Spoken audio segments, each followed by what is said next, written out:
Donc, vous êtes designer web. Et votre métier, là, pour vous, c'est quoi? C'est prioritaire ou...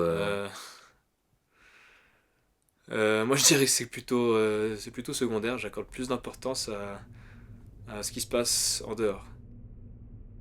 Et ma fille? Hein? T'as l'intention d'emménager avec elle ou vous êtes plutôt chacun chez soi? Purée, j'en sais rien, moi je la connais que depuis 2 semaines. Pardon? Vous dites? Non, rien, non, on va pas... Non, vous inquiétez pas, on va pas emménager ensemble. Enfin, pas tout de suite, quoi. Quoi? Eh bien, si le père de ta douce te pose, disons, 10 questions, avec à chaque fois 2 réponses à choix, ce qui serait déjà assez improbable, tu répondras encore totalement au hasard, puisque les seules informations concrètes que tu as sur elle proviennent de Tinder. Et du coup, ça te fera exactement 2 puissance 10, à savoir 1024 possibilités différentes, dont une seule combinaison de 10 réponses correctes. Ah ouais, voilà, y a plus qu'à espérer que son père ne vienne pas.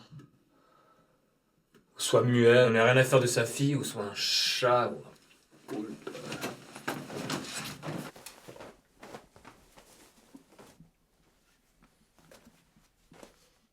Bon, tu m'habilles maintenant. S'il te plaît, merci. Bon, déjà, range-moi ça un peu plus logiquement qu'on s'y retrouve.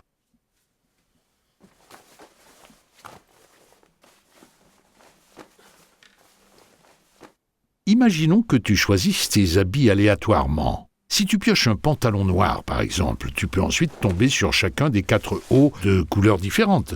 C'est la même chose avec le jean. Et c'est encore une fois pareil pour le pantalon gris. Donc tu as en tout 3 fois 4 possibilités d'habillement différents. Tu vois, c'est pas tant que ça. Et toutes fonctionnent, hein. À part que tu peux avoir l'air d'un croque-mort suivant l'assemblage de couleurs sur lequel tu tombes, ou du serveur. Ça te laisse 10 possibilités. Ok, c'est bon, j'ai compris, merci. Infiniment. Matt, tu viens? Ah, on croyait que vous étiez perdu en route. Tu parles, ils étaient encore en train de s'échanger de la salive. Jérémy, je t'en prie.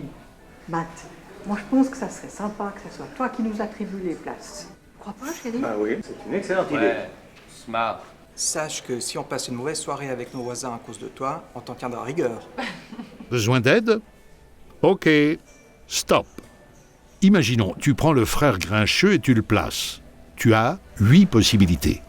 Ensuite, tu prends le papa. T'as plus que 7 possibilités de l'asseoir. En gros, il y a toujours une possibilité en moins. Il y a une formule pour éviter de faire 8 fois 7 fois 6 fois 5, etc. jusqu'à 1 et avoir directement toutes les possibilités en une fois. La factorielle. Au final, s'ils sont comme ça ou comme ça revient au même.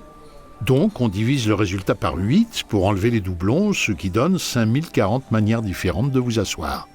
Voilà. Bonne chance. Quoi? Mais tu m'aides pas du tout, là. Non, je rigole. Allez, mettons les gens en duo. Ça te laisse plus que 120 possibilités. Maintenant, si tu enlèves tous les cas où 2 personnes qui ne doivent pas être à côté l'une de l'autre le sont, tu devrais t'en sortir. Purée, merci. Oh, ne me remercie pas, je n'ai fait que dénombrer les configurations possibles sans donner aucune solution. Mais l'analyse combinatoire, c'est ça. D'ailleurs, en parlant de combinaison, tu devras encore choisir ton menu parmi 9 entrées, 6 plats et 10 desserts. Enfin, bon courage!